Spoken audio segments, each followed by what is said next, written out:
What's up, guys? It's Chris. So I have this new idea. It's called story time, and I ran this by my friends. One night I stayed up late with one of my friends and just told stories, and we had a good time. And I ran it by them, and they said that this sounded like a good idea. So I was like, okay.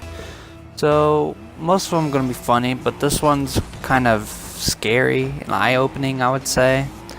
Takes place at my first job.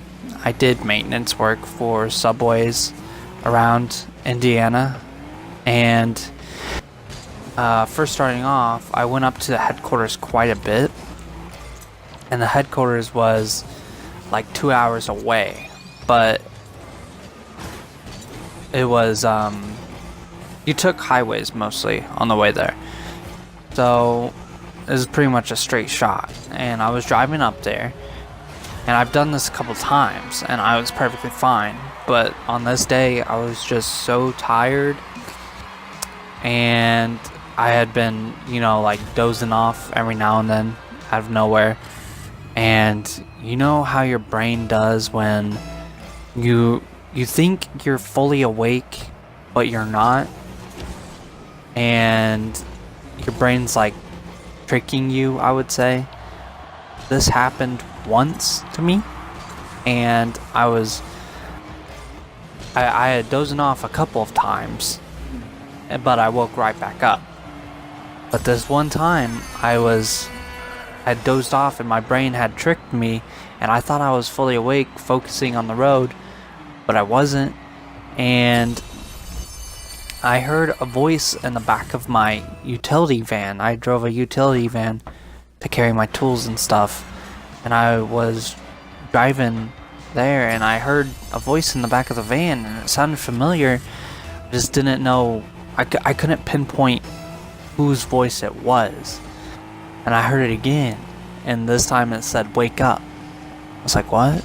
And then it said it again, but this time a lot more forceful. It yelled at me and it said, "Wake up." And I woke up, and I was in the middle of two lanes on the highway, and there was construction on this road, and I hit a cone and I swerved back over.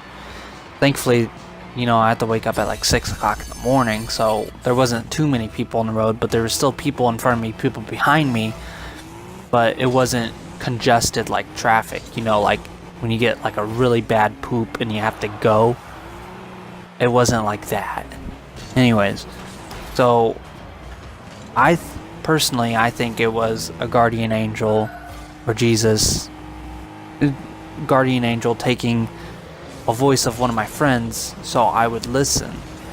And I don't think I ever told my friend this story, but just write down in the comments if you guys want me to tell him or not. But yeah, as I got there, and my boss was really cool about it. He's like, "Well, are you okay?" I was like, "Yeah." And it was just one of the most eye-opening things in my life. And I'm not gonna lie, I cried all the way to work and all the way home.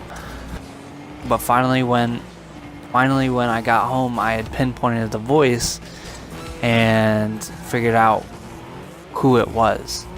And just let me know down in the comments if you guys like this story thing, and I'll maybe keep it going.